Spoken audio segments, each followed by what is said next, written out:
G'day guys and welcome back to another video. And I've got a very special guest today on board. We've got Very special. Jake, Hello, thank you. or for having me. Langs as some also know him as. You might also know me from multiple other content sources. How are you, Tyson? Thank you for having me. Such as YouTube.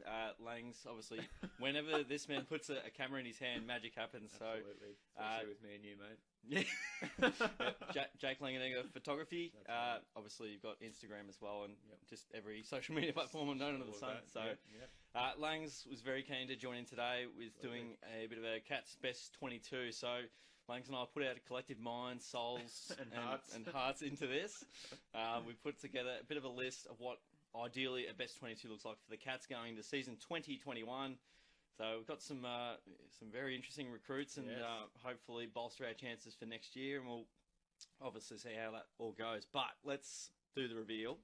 The big reveal. The big reveal. It's big happening. Speech. Here we go. This is very professionally orchestrated reveal here. Through words. So we'll go through the lineup. So obviously this is accounting for no possible injuries. Best case scenario, it probably won't happen much, but that's okay. We just work here. That's okay. We just work here. Absolutely, yeah. So we got O'Connor from the back line, Blitzars and Buse. So we came to this conclusion, and I think we did. Yep. Blitzars, obviously, with Harry Taylor retiring, will hopefully will finally stay at fullback. Like if Chris Scott plays him on the wing around the ruck, I'll spew up, mate. Yeah, what do you think? Yeah, well, obviously Darren Thomas, Harry Taylor. Harry Taylor is gone. He's left a pretty big gap down there now, and what better person to fill that hole with than Mark Blacabs, who had a fantastic year in a number of different positions, but clearly by and far his best spot is fullback, and awkward moment when your best fullback's playing on the wing and in the ruck. So he has to stay there all year, and we'll talk about a few other positional changes that have to be locked in. Ooh, yes. Stuck there later, but O'Connor and Buse had really good years, to be honest. A lot of our players did. That's obviously why we made the grand final, but that's a pretty saucy little starting backline to be honest. No, Buse, he doesn't get a lot of the footy, but when he's confident, his run and dash from the backline's really positive, and O'Connor's in leaps and bounds. He's improved out of sight. He's like, not to use Buse as the example, but he's sort of gone past Buse in about 2 years. But Buse has picked up as well, so it goes to show how much O'Connor's gotten better. And Buse, as you mentioned, is a confidence player, and a lot of times this year he seemed to take that in his stride and be a lot more attacking, which seems to be what halfback flankers or back pockets seem to. We need a lot of that. You think of Adam Sard and Sam Doherty, and that's what you want. And Buse sort of gave us that a bit last year. 100%. So half back line. This is Thomas Stewart. What a player he's become. Henderson, we've got at centre half back, and then Tui. So we've got a little asterisk here on Henderson because there's a few potential players that might be vying for that position themselves. But what a year from Henderson in 2020. He was. He was hanging on for dear life. He was literally out the door on the scrap heap last year. You can't tell me that a year ago that we're saying Lockie Henderson's in our best starting 22 for 2021 because he wasn't even on the list last year. And he was out of the door. But he had a sensational year, and especially during the final series, he was incredible. That Port game, I think it was pretty much him and Dangerfield that were keeping us afloat. Yes. At stages, and absolute credit to him. And the asterisk is obviously there's probably 3 players that could probably fill that spot, and that's probably Colabashny and Henry. And immediately, I think we both chose Henderson based off his last year's performance, and we can discuss the other players later. But Stewart very solid, was injured throughout the year. Henderson really good. Tui played a pretty good role in that half forward sort of wing sort of mixing position, around, to wasn't be honest. Yep. But it was good to see him play that role, and he did it quite well. But I think now he can probably move back now that we've got a bit more forward firepower. So for sure, I think the only thing with Henderson probably worries is when the ball's on the ground inside forward 50, and probably his pace, probably our main concerns, and hence the asterisk. But if you want to drop off intercept mark, he's your guy. So there's literally like 4 other players in that back line that can help him with that. Well, at least he's a safer kick than some of our other taller backline players, which we'll delve into a bit later on. But The centre line pretty juicy. We got Mitchy Boy on the wing. Mitchy D. Mitchy D. We got Guthrie and Isaac Smith. He slots straight in. So I remember seeing some stats with Duncan and Smith that they played like the exact same games and won the exact same amount of games as well. So during certain times, weird sort of career trajectory to end up together. And I would have thought not many, I suppose, all-time great Hawks would just roll into the category because they hate each other. But it's weird, isn't it? Like, and even last year when we were, Cats were sort of talking about Jenkins, like, yeah, we don't really want Jenkins, but if we get him, that's good. And then we got him. We're like, come on, Jenko, like, why don't you kick like 80 goals this year? Now, we want Smith to play very well, as we do the rest of the team. But Duncan had a superb year. Well, very saucy. Superb year. I mean, you talk about Tim Kelly out. Someone's got to, lift, and we've got a man there, mate. One Tim Kelly out, and literally Duncan, Guthrie, and Menegola all had better amazing years than TK. years. So Duncan sort of probably tailed off towards the end of the year, I felt. Yep. Pretty much coincided with when I got him in Supercoach, so that seems to be the case. But Guthrie and Menegola were constants throughout the year, and they were, it was really, Duncan was like, oh yeah, Duncan's really good, and then Guthrie and Menegola came through. It was like, well, whoa, this is what we wanted from them for a long time, and especially, Guthrie, All-Australian and best and fairest in a premiership playing team. Yeah, it's very interesting because you go, well, Guthrie and Menegola, was this their time, like in terms of their growth, or was it the opportunity? It's probably going to be, like any question, it's going to be a bit of both. But yeah, no Ablett throughout a majority of the year, and no TK, and they were just like, opportunities. So yeah, look, they'll be really good. Duncan's kicking into the 50s elite. He's kicked probably. Well, involved 200 goals. Yeah, he set up like 200 Hawkins goals. It's nuts. He loves setting them up. Guthrie just collects the footy at will, and Smith sort of dash on the outside. We probably need a bit, so and he's still a pretty decent kick. There was a goal last year that Smith kicked. Saints? We were watching, against the Saints, and we just looked at each other like, oh my goodness. Was that one where he like sort of collected, he picked it up sort of behind him and just ran inside 50 and just slowly you were going nuts about that. Oh, it was against the Tigers. Yeah. Oh, yes. That's right. Yes, that was very, I'm thinking very the year good. before, but very nicely done. Very good to have him. Absolutely. Half forward line, we've got Menegola, Jeremy Cameron, and Shawnee Higgins. So, Shawnee Boy and Jeremy Boy. Menegola, obviously, as we've talked off the top, he was amazing last year. He was regularly getting 20 plus possessions on a goal a game, which is freakish for the shorter quarters. Stephen Quartermain. Yes. So he was outstanding, and Langs will discuss this. Probably rotate with Smith, or I don't think Duncan will go forward too much. But yeah, Smith can probably sort of play that half forward role and either deliver it in, or they can both kick it 55 plus. So they'll love that. And Jeremy Cameron, take it away. Wow, it's great, isn't it?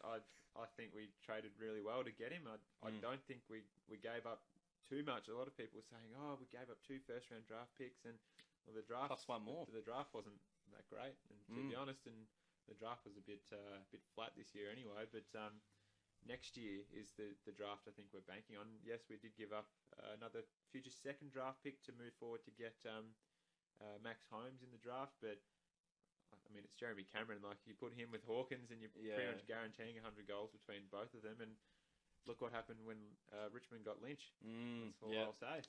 That's a very good statement. Cameron will be, I think, is probably the best second key tall we've had since James Podsiadly. I mean, Pods was very good in his first sort of 2-3 years. 150 goals in his first 3 seasons. That's pretty good. Yeah, probably then, I think once 2013 sort of rolled around, he was sort of, it was a bit tough because he only kicked like 30-something goals. He was like 38 when we drafted him, so... But Cameron will be a great second fall. Hopefully we see the best out of him. He's happy like being around the cattery and fishing, yes. You know he likes fishing? Yeah, apparently he's got a boat as well, and Dangerfield has a boat and 45 houses as well. Shawn Higgins, is this the Gary Ablett replacement? Absolutely. He's been pipped as that, and what a silky smooth man he is. And Milky. Milky, yep. So, look, his ball use is fantastic, and obviously we know he can kick goals, and he'll probably even have time in the midfield. He might even rotate with, say, it could be a Dangerfield or a Guthrie. but we'll discuss Dangerfield very, very soon because we're getting there. But Higgins, I love. It'll be really good to see him play a really good role for the Cats in 21. Yep. Forward line, we got Gran Mars. And we got Hawkins, and we got a little asterisk here we'll get back to that. with Gary Rowan, which I'm happy to go over. But Myers and Hawkins are big years, and Myers, well, you're probably a little bit mixed from recent short-term memory. Myers is the yin and yang. Like, he's good and bad. There's no in between. We just need some in between from your grind. We do. It's very frustrating, but he's still young. Shorty would hate me for saying that because they've got to be good or they're out. So, but no, I'm expecting a lot from him this year. I think he learnt a lot from the grand final. He's been in the media saying it's going to haunt him, the grand final now, and hopefully I don't think he needs to pull the finger out, really. He's just got to mature as a player because he's got all the talent, obviously, but he just needs that composure and that maturity that we'd probably expect of him this year, I reckon. And Hawkins, well, he's just another washed-up 30-year-old that we keep re-signing 30-year-olds. There was a post a bit of a Facebook post you got some commentary about. One of the comments on the Cats Facebook page when we re-signed Hawkins, someone said, like, oh, why are we re-signing these washed-up 30-year-olds? Hawkins, he's All-Australian Coleman medalist.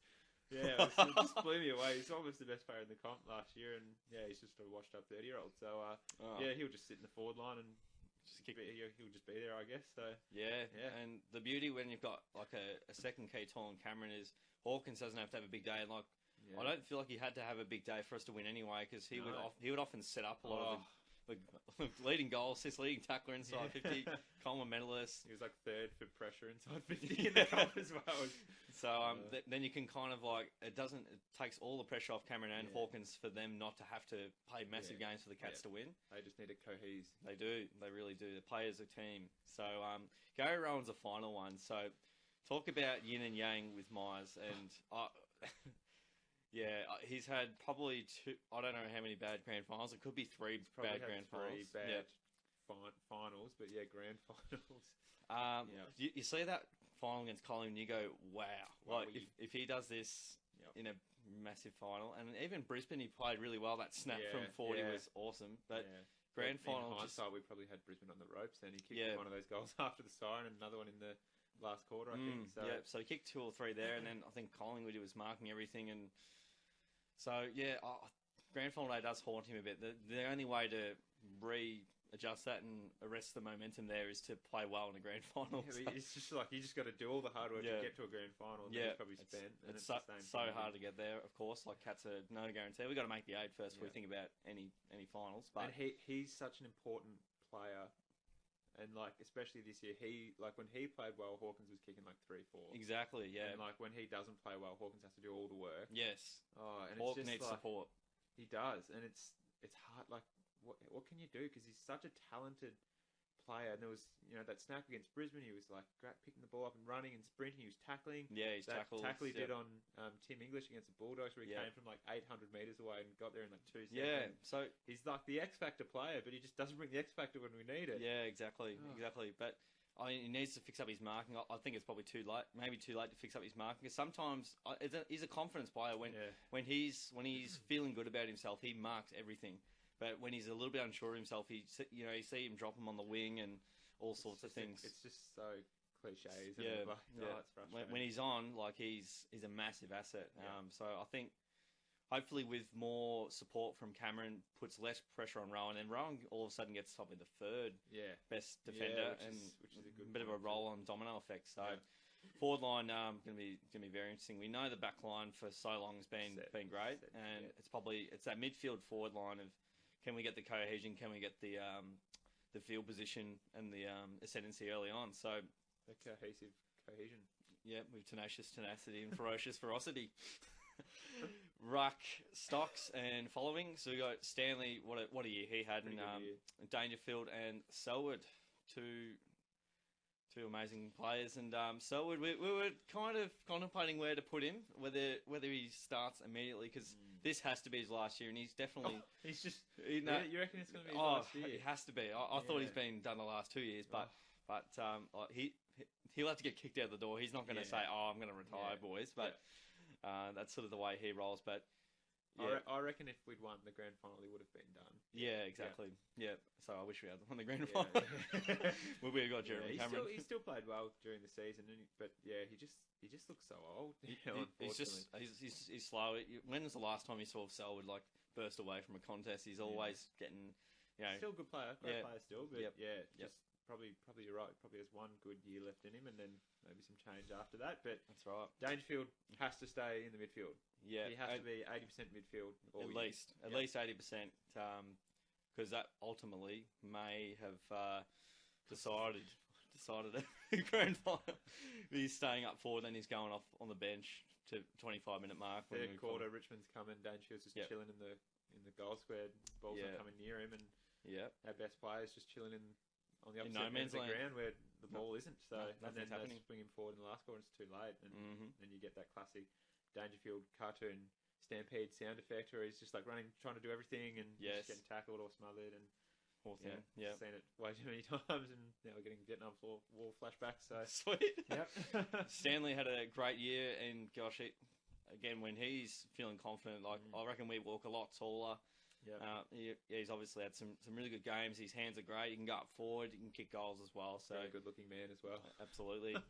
You're not wrong there, mate. So Dangerfield, mentioned off the top, just have to keep him in the midfield. He's our best midfielder, so it makes sense to keep him there. And I understand and definitely agree that having him up forward ultimately threw a bit of chaos into like, okay, who do I put on Hawkins? Who do I put on Dangerfield? And well, now Cameron's here. But Cameron's here, so midfield, Cameron is there for a reason to not have to have Dangerfield there. Because I think the coaching staff went, well, Hawkins is a little bit cool at the minute. Let's just throw Dangerfield in there and see what happens.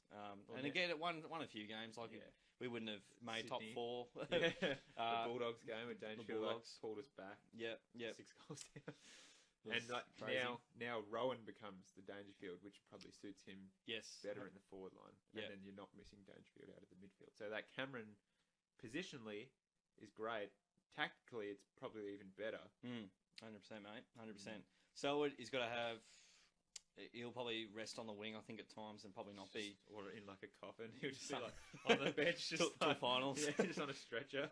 I'm assuming we've made finals already, so I better just calm down. Yep. The interchange bench, we've got Parfitt and Henry, Clark and Simpson. So no... I'm pretty happy with that. The only one... The guy I'm thinking about. Yeah, Close was close. We were talking about, but Close was pretty good. I probably thought he was unlucky to get in throughout the year. Dalhouse, not named. Yeah, that's by design, guys. Shorty not a is a big champion of being on Dalhouse's back. I just think his pressure's dropped off. He doesn't kick goals. Hardly ever. And when you've got Close and now Simpson, Dalhouse unfortunately just isn't in. And still a good player, can still get back in, but I just right now I would take probably Simpson over Dalhouse, and 100%. Well, I like Parfitt. He can sort of play in the middle. He can go up forward as well. He'll be a superstar. He'll be like our next superstar, I reckon. Yeah, if he gets his kicking right, he'll be shocking kicks throughout the year. If you want someone to kick it inside 50, just don't give it to Parfitt. My sincere apologies, and I hope you improve your kicking over the off season. Henry's also not the greatest kick, but he's a good roll-off player, sort of half-back. And his second half of the year was great. I think even...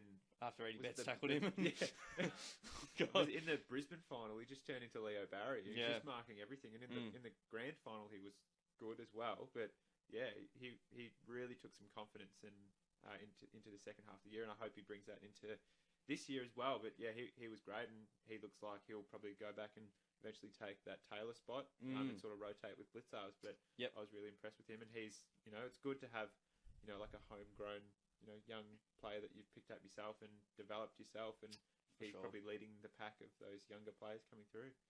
Agreed, he's coming on thick and fast. Clark, imagine if we had like a Jaden Short sort of setup, which I can sort of get Clark in similar mould. He was best on ground in terms of the sprint half time, and that's ironically what we needed on the biggest day. That article that also gave me PTSD. It was like the one thing Geelong needed on grand final day was playing in the grand final sprint at halftime, and he was right under their noses, and couldn't agree more. Like, you got to beat Richmond with run and dash. Yeah, exactly. And he was just like, hey, I'll just win the sprint. Do you want to sub me in at halftime? Or... Oh, I remember him in I think it was 2018 and 2019 preseason. Like, he was just confident, like taking big marks at halfback, speckies and whatnot, and just running and dashing. And he kicked. I've seen him kick like 70-meter goals from that North Melbourne game. North Melbourne, and like, how's this guy not getting a game? How's he not in? So he just gets unfortunate injuries at the worst time. Like he would have stayed in the team if he didn't get that dislocated shoulder. Where Grundy like slid into him against Collingwood. It was just so unfortunate. And then we lost that game, and then we were sort of like, we lost Clark, Selwood, Stewart, and like Duncan in the space and Dalhouse in the space of like 3 weeks. We're like, oh, we're cooked. And then they all came back, but Clark never made it back. But he has to get in. Him and Constable, I think, need to and should be getting in the team. If they want to be legit footballers, they should be pushing some of these players out.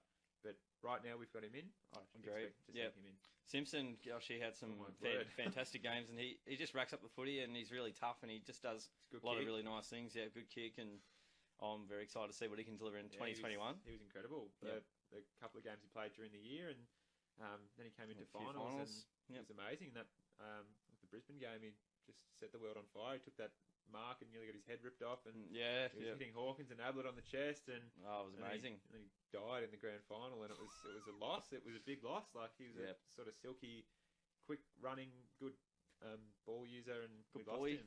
And then he was very concerned. I think he is injured at the moment. I think he just had surgery on hamstring, I believe, or shoulder. Okay. But I think he will get back, and he should be in the team. Same with Henry. He's one of those young players that should be pushing their way in. Beautiful. That's the best 22 for 21. Yeah. Let's go over this at the end of the year and see how wrong we were. That's it. Thanks very much for joining in. I hope you've enjoyed the journey and collaboration. Yeah, no, it's good. I'm looking forward to getting stuck into this season. I know as Cats fans, it was really disappointing to see that we lost the grand final, obviously, but I was very proud of them throughout the year and to get the grand final. What an effort. I'm not, I know you and Shorty will feel different, but I'm not super cut up about the grand final, which is okay to say now. Controversial topic, They tried their best. No one was beating Richmond on the day, and the Ablett send-off was a really nice moment, which I've sort of taken more out of that moment than out of the whole game. And in 20 years, when everyone talks about the 2019 grand final, everyone's going to be like, oh, that's the Gary Ablett send-off grand final, and no one remembered that Richmond won. I hope that's what I've been telling myself. That's all right. Yeah, I had a pretty couple of bad days. That's right. Okay, which is just a bit of friendly banter between friends. One more shot, mate. That's one, maybe two, maybe two. We'll see. We'll see. All right, thanks for watching, guys. Don't forget to subscribe, like the video if you enjoyed it, and we'll catch you guys on the next video. Catch ya.